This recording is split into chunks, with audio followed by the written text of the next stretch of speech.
Many people want to know if the Trump 20-point plan for peace between Israel and Palestinians is good or bad for Israel, the Jews, the Middle East, moderates, the Western world. Well, we're back to Oslo. Now, the Oslo Accords from 30 years ago envisioned a two-state solution. Even if it wasn't explicitly said so, we knew that's the direction it was going in. Here we are once again. And this was a solution that was condemned by the Israeli right wing as well as other conservatives worldwide. Now they're supporting this idea, Trump in particular. If we look at what's supposed to be the guarantees in the plan, it gets a little bit fuzzy. Because after all, Hamas is supposed to be disarmed. Who's going to disarm Hamas?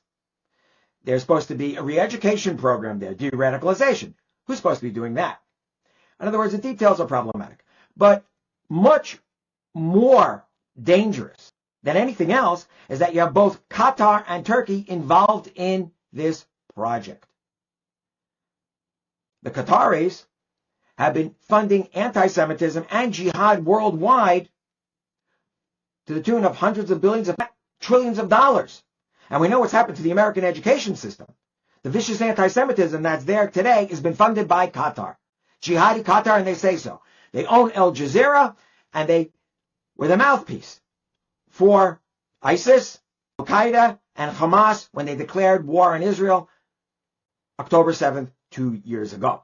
They are part of this peace plan.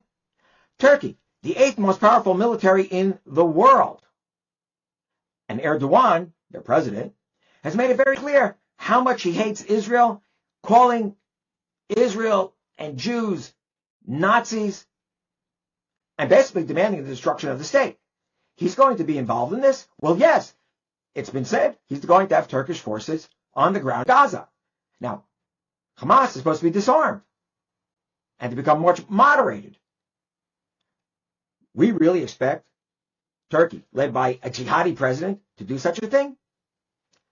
Let's drop back a few yards, as they would say, and take a look at this historically. We know that in the 1980s, Ronald Reagan, conservative Republican president, cut a deal with the Taliban.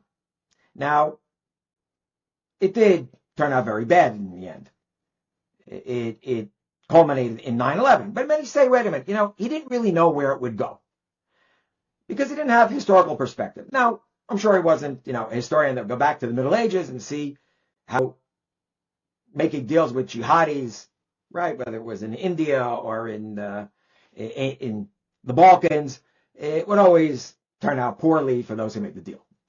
All right, but you certainly have historical retrospect today after 9/11 and after the development of Al-Qaeda and the Islamic State Caliphate, which was heavily supported by President Erdogan and financed, as well as given media tools, by Qatar.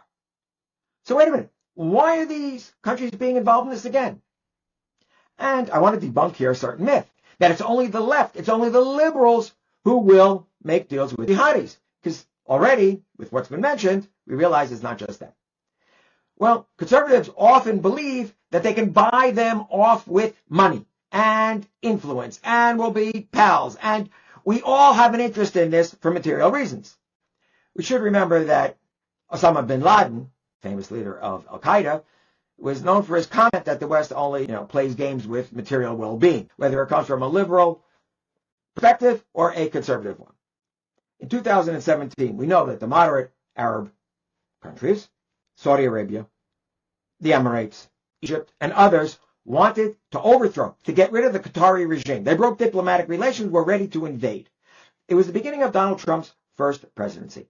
He got involved, calmed down the situation, and by the early 2020s, these moderate Arab countries reestablished diplomatic relations with Qatar. It was all as if smooth over.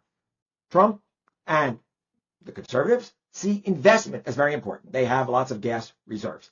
And Qatar continues to have enormous influence. Let's go to 2018. Who joins Donald Trump in this travesty?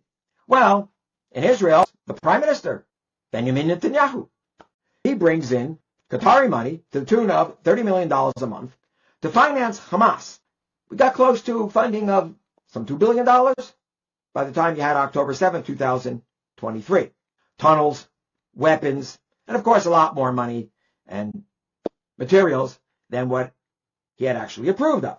It was thought that you could divide the Palestinian leadership between Hamas and the Palestinian Authority sitting in Ramallah, and therefore there's nobody to negotiate with. One of the greatest adherents of this policy was Bezalel Smotrich, leader of the National Religious Party, hardline, great land of Israel, religious right wing. And he considered Hamas to be an asset. Does this make a lot of sense? Well, when you engage in wishful thinking, it does. But when you don't get historical facts, you're going to get bitten again. That's exactly what can happen right now. You never cut deals with jihadis. The best you can do is make an exchange, like Israel just did. Hostages for Palestinian prisoners.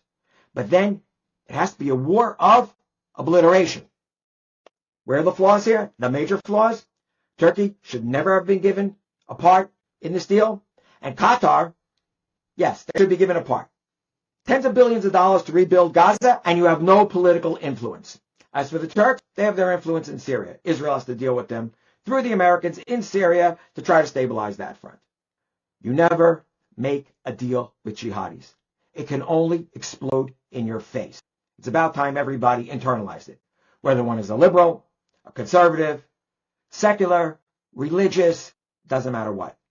The historical record is out there to prove not to deal with jihadis, only to fight them to the end. Have a good one.